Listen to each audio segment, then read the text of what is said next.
లేదు స్వామి, కనిపిస్తున్నాయి.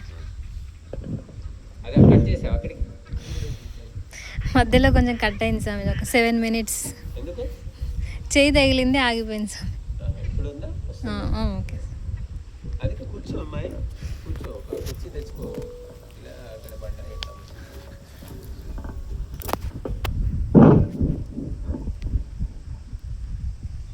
భారతీయ పరంపరలో మనకు చతుర్విధ ఆశ్రమాల వ్యవస్థ అనేటువంటిది ఉంది. మనిషి జీవితం ఈ ఆశ్రమాల గుండా పయనించాలి అని చెప్పారు.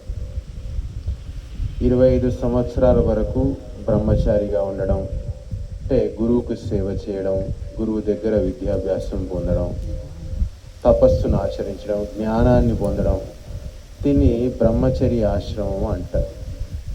ఇక బ్రహ్మచర్యంలో జ్ఞానాన్ని పొంది దాన్ని గృహస్థములో ఆ జ్ఞానాన్ని ఉపయోగిస్తూ ధర్మకార్యాలు చేస్తూ సుఖాలు భోగాలు అనుభవించాలి అని చెప్పారు. అంటే ధర్మబద్ధంగా న్యాయబద్ధంగా మాత్రమే గృహస్థులు సుఖాలు భోగాలు అనుభవించాలి అని చెప్పారు. ఎప్పుడైతే ఈ యొక్క సుఖభోగాలు ధర్మాన్ని న్యాయాన్ని అతిక్రమించి గృహస్థులు చేస్తారో అప్పుడు ఆ గృహస్థులు రోగాల బారిన పడడం, బాధలు దుఃఖాలు, మానసికమైనటువంటి క్లేశాలు, భయాలు, ఇలాంటి రకరకాల సమస్యలు గృహస్థులు పొందుతారు అని చెప్పారు. కాబట్టి ధర్మబద్ధంగా న్యాయబద్ధంగా గృహస్థ జీవనాన్ని గడపాలి. గృహస్థ జీవితం యొక్క ముఖ్య ఉద్దేశము ఈ యొక్క సంసారానికి ఉత్తమమైనటువంటి సంతానాన్ని అందించడం.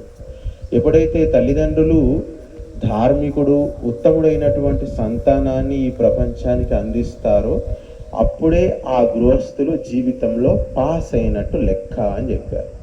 ఒకవేళ గృహస్థుల ద్వారా జన్మించినటువంటి సంతానము లోకకంఠంగా మారినా కానీ సమాజానికి, దేశానికి, ధర్మానికి విరుద్ధంగా వారి జీవితం ఉంటే ఆ తల్లిదండ్రులు సరిగ్గా ఆ యొక్క సంతానాన్ని పెంచలేదు, వారు జీవితంలో సఫలం కాలేదు అని అర్థం అని చెప్పారు.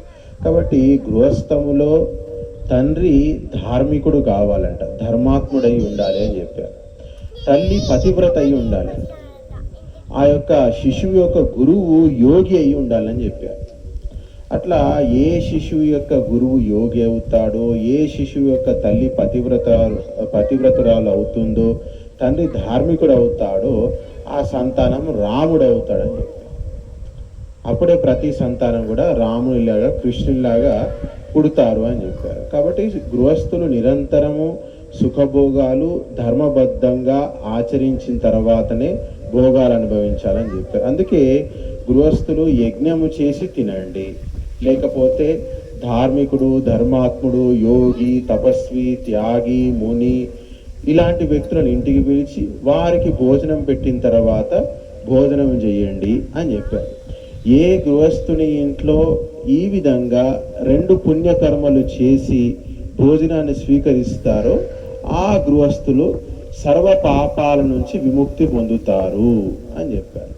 అందుకే గృహస్థుని ఇంట్లో దానము ధర్మము అనేటువంటి కార్యక్రమాలు నిత్యము జరుగుతూ ఉండాలి. వారు సంపాదించినటువంటి సంపదలో ఎంతో కొంత ధర్మ కార్యాలకు ఖర్చు పెట్టి ధార్మికులకు ఇచ్చి వారు భోగాలు అనుభవించాలి అని చెప్పారు.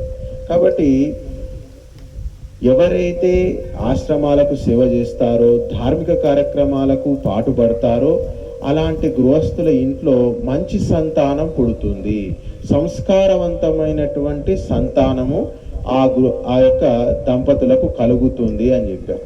కాబట్టి గృహస్థులు ఎవరితో సాంగత్యం పొందాలి, ఎవరితో స్నేహం చేయాలి అంటే నిరంతరము ఆ యొక్క గృహస్థులు తపస్సులు, యోగి ఇలాంటి వ్యక్తులతో సంబంధాలు ఏర్పరచుకోవాలంట.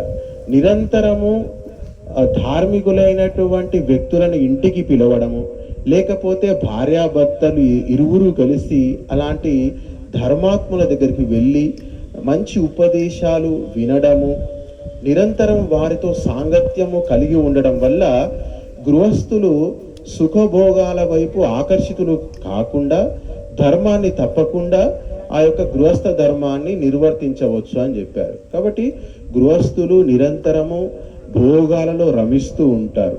తద్వారా వారిలో జ్ఞానం పట్ల ఆసక్తి తగ్గిపోతుంది. వారు అజ్ఞానులుగా తయారైపోతూ ఉంటారట. నిరంతరం లౌకికమైనటువంటి విషయాలు ఆలోచిస్తూ ధనము, సంపదలు, సుఖాలు, శారీరకమైనటువంటి సుఖాలు, లౌకికమైనటువంటి సుఖాలు, భోగాలు, భౌతికమైనటువంటి సంపదలను ఎట్లా సంపాదించాలి, ఎట్లా పోగు చేయాలి, ఇలాంటి విషయాలు నిరంతరం గృహస్థులు ఆలోచించడం వల్ల వారిలో విషం పడుతుందంట. విషయాల గురించి ఏ గృహస్థులైతే ఆలోచిస్తారో వాని యొక్క మనస్సులో విషం పుడుతుంది అని చెప్పారు. ఏ వ్యక్తులైతే సాంసారికమైనటువంటి విషయాలు ఆలోచించకుండా భగవంతుని చింతన చేస్తూ ధార్మికమైనటువంటి కార్యక్రమాలు చేస్తూ ఉంటారో వారి హృదయంలో అమృతం పుడుతుంది అని చెప్పారు. కాబట్టి ఈ విధంగా గృహస్థులకు వచ్చేటువంటి దుఃఖాలకు ప్రథమ కారణము లౌకికమైనటువంటి చింతన, భోగాల మీద ఆసక్తి. దీనివల్ల గృహస్థులు పాపంలో చిక్కుకుంటారు, దుఃఖాలతో అలుముకుంటారని చెప్పారు. కాబట్టి గృహస్థ ధర్మాన్ని మనము ధర్మబద్ధంగా, న్యాయబద్ధంగా జీవించినప్పుడే ఇటు సుఖాలు, భోగాలు అన్నీ కూడా మనకు అనాయాసంగా కలుగుతాయని చెప్పారు. కాబట్టి బ్రహ్మచర్యము, గృహస్థము, తర్వాత వానప్రస్థము అని చెప్పారు. ఇక బ్రహ్మచర్య కాలములో తీసుకున్నటువంటి శిక్షణ ఏదైతే ఉంటుందో, జ్ఞానం ఏదైతే ఉంటుందో అది గృహస్థ జీవితం వల్ల అతడు కోల్పోతాడు. నిరంతరమైనటువంటి లౌకికమైనటువంటి విషయాలు చింతించి భౌతికమైనటువంటి పనులు నిరంతరం చేస్తూ ఉండడం వల్ల గృహస్థుడు అజ్ఞానానికి లోనవుతాడు. జ్ఞానాన్ని తిరిగి పునశ్చరణ చేసుకునేటువంటి సమయం ఉండదు.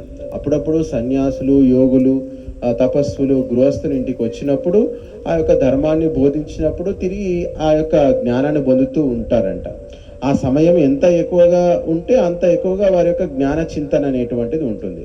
కాబట్టి గృహస్థ ధర్మం ద్వారా కోల్పోయినటువంటి ఆ యొక్క జ్ఞానం కావచ్చు, బ్రహ్మచర్య కాలంలో పొందినటువంటి ఆ యొక్క ధర్మ సూక్ష్మాలు, మర్మాలు కావచ్చు, అవన్నిటినీ కూడా అతడు సమస్తమైనటువంటి గృహస్థ ధర్మాల నుంచి నివృత్తి పొంది ఆ యొక్క వానప్రస్థంలో తిరిగి పునశ్చరణ చేసి తన యొక్క జ్ఞానాన్ని తిరిగి సుస్థిరం చేసుకుంటాడని చెప్పాడు. దానికోసం వానప్రస్థ జీవితం అని చెప్పారు. అందుకే వనానికి వెళ్ళి ఏకాంతంగా నివాసం పొంది విషయ వాంఛలు, విషయ సుఖాలన్నిటినీ కూడా పక్కన పెట్టేసి కేవలము ధర్మ చింతన చేస్తూ, జ్ఞాన చింతన చేస్తూ భార్యాభర్త ఇద్దరూ కూడా ధర్మాన్ని తెలుసుకొని తిరిగి జ్ఞానాన్ని పొందాలి అని చెప్పారు. ఆ విధంగా వారు సంపాదించినటువంటి ధనములో ఎంతో కొంత ప్రతిరోజు ప్రతి నిత్యము కూడా ధర్మకార్యాలు చేస్తూ, ధర్మము చేస్తూ ఆ యొక్క వానప్రస్థ జీవితాన్ని గడపాలి. ధార్మికంగా ఒక తపస్విగా, తాపసిగా గడుపుతూ ఉండాలి అని చెప్పారు. ఈ విధంగా బ్రహ్మచర్య కాలంలో పొందినటువంటి జ్ఞానాన్ని తిరిగి పునశ్చరణ చేసుకొని, సుస్థిరం చేసుకొని, ఆ జ్ఞానాన్ని స్థిరము చేసుకొని వానప్రస్థము నుంచి అంతిమంగా అగ్నితత్వము కలిగినటువంటి సన్యాసాన్ని స్వీకరించాలి అని చెప్పారు. పరివ్రట్టు కావాలి అని చెప్పారు. ఏ విధంగా అయితే ఈ యొక్క యజ్ఞానికి చుట్టూ మేకలకు 3 మెట్లు ఉంటాయి. ఆ 3 మెట్లలో కింది మెట్టును బ్రహ్మచర్యం అని చెప్పారు. ఆ యొక్క తర్వాత దాన్ని గృహస్థం అన్నారు, తర్వాత దాన్ని వానప్రస్థం అన్నారు. ఇక అంతిమమైనటువంటి మెట్టు వేరేది అక్కడ లేదు. ఆ యొక్క అగ్ని స్వరూపమే అంతిమము అని చెప్పారు. ఆ యొక్క స్వరూపమే సన్యాసి యొక్క స్వరూపము అని చెప్పారు. కాబట్టి ఈ విధంగా మనిషి బ్రహ్మచర్యంలో అగ్నిహోత్రం ఉంది, దానం ఉంది, అధ్యయనం ఉంది. గృహస్థాశ్రమంలో కూడా అధ్యయనం ఉంది, దానం ఉంది, అగ్నిహోత్రం ఉంది. వానప్రస్థంలో కూడా మళ్ళీ అగ్నిహోత్రము విధిగా ఉంది. ఈ 3 ఆశ్రమాలలో విధిగా అగ్నిహోత్రము చేయాలి, వేదాధ్యయనం చేయాలి, సత్సంగం చేయాలి, దానము చేయాలి, ధర్మము చేయాలి అని చెప్పారు ఈ 3 ఆశ్రమం వాళ్ళు. ఇక సన్యాసికి అగ్నిహోత్రము లేదు అని చెప్పారు. ఎందుకంటే ఇక ఈ 3 ఆశ్రమాల్లో ఆయన చేసి ఆయన అగ్నిలాగా మారిపోయాడంట. అందుకే సన్యాసి యొక్క ఈ యొక్క వస్త్రాలు ఏవైతే ఉన్నాయో అవి ఆ యొక్క అగ్ని రంగులో, కాషాయపు రంగులో ఆ యొక్క సన్యాసి యొక్క వస్త్రాలు ఉంటాయి అని చెప్పారు. కాబట్టి ఈ యొక్క సన్యాస ధర్మం ఏదైతే ఉందో అది అగ్నితత్వము అని చెప్పారు. అగ్నికి ప్రతీకగా మారిపోయాడు అని చెప్పారు. కాబట్టి సన్యాసిలో త్యాగం ఉండాలి, ధర్మం పట్ల అభిలాష ఉండాలి, నిరంతరము ఆ యొక్క ఆత్మచింతనలో భగవంతుని చింతనలో రమించేవాడే సన్యాసి అని చెప్పాడు. కాబట్టి అలాంటి సన్యాస ధర్మం వల్ల ఒక సన్యాసి ప్రపంచానికి చేసినంత ఉపకారము ఇక 3-4 ఆశ్రమంలో ఏ ఆశ్రమంలో వ్యక్తి కూడా చేయలేడని చెప్పారు. ఎందుకంటే బ్రహ్మచర్య ఆశ్రమంలో మొత్తం స్వార్థమే ఉంటుంది. అంటే నిరంతరం జ్ఞాన చింతన, జ్ఞానాన్ని అర్జించడంతోనే జీవితం గడిచిపోతుంది. వాని జీవితాన్ని వాడు తీర్చిదిద్దుకోవడానికే బ్రహ్మచర్యం సరిపోతుంది. ఇక గృహస్థంలో పరివారాన్ని పోషించుకోవాలి, ఇల్లు పోషించుకోవాలి, భార్య పిల్లలు వీళ్ళని పోషించడానికే జీవితం సరిపోతుంది.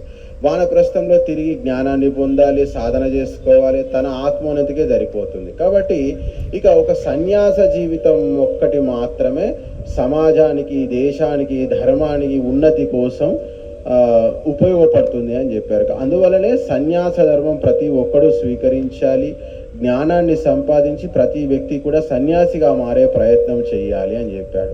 ఆ యొక్క సన్యాస ధర్మం ఏదైతే ఉందో, సన్యాసాశ్రమం ఏదైతే ఉందో దాని వల్లనే ప్రపంచానికి కళ్యాణం కలుగుతుంది. ఈ ప్రపంచానికి హితము చేసేటువంటి వాడు ఒకే ఒక సన్యాసి అని చెప్పాడు. అందుకే ఆ యొక్క సన్యాసిని త్యాగస్వరూపుడైనటువంటి అగ్నితత్వంతో పోల్చడం జరిగింది.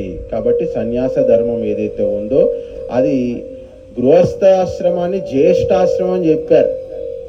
కానీ ఎందుకంటే గృహస్థుడే సన్యాసిని పోషిస్తాడంట, బ్రహ్మచారిని పోషిస్తాడు, వానప్రస్థం పోషిస్తాడు అని చెప్పాడు. కానీ ఈ యొక్క బ్రహ్మచారికి, ఆ గృహస్థునికి, ఆ వానప్రస్థునికి అందరికీ కూడా పూజనీయుడు మాత్రం సన్యాసి అని చెప్పాడు. అందరూ గౌరవించేటువంటి వ్యక్తి సన్యాసి అని చెప్పారు. కాబట్టి ఈ యొక్క సన్యాసికి ఎంతో గొప్ప బాధ్యత ఉంది. సమాజాన్ని, దేశాన్ని, ధర్మాన్ని ఉద్ధరించవలసినటువంటి, తన భుజాల మీద మోయవలసినటువంటి బాధ్యత సన్యాసికి ఉంది. ఆ ధర్మాన్ని తెలుసుకొని అందరూ కూడా సన్యాసాన్ని స్వీకరించి ఈ రాష్ట్రాన్ని, దేశాన్ని ఉద్ధరించినప్పుడు ఖచ్చితంగా ఈ యొక్క సమాజంలో, దేశంలో ఎక్కడ కూడా అజ్ఞానం అనేటువంటిది ఉండదు. సన్యాసి యొక్క ధర్మము అజ్ఞానాన్ని చీల్చి చెండాడము. తాను ఎక్కడెక్కడెక్కడైతే తిరుగుతాడో అక్కడంతా కూడా అజ్ఞానాన్ని నాశనం చేసి జ్ఞానాన్ని ప్రసరింపజేయడమే సన్యాసి యొక్క ధర్మం. ధన్యవాదాలు.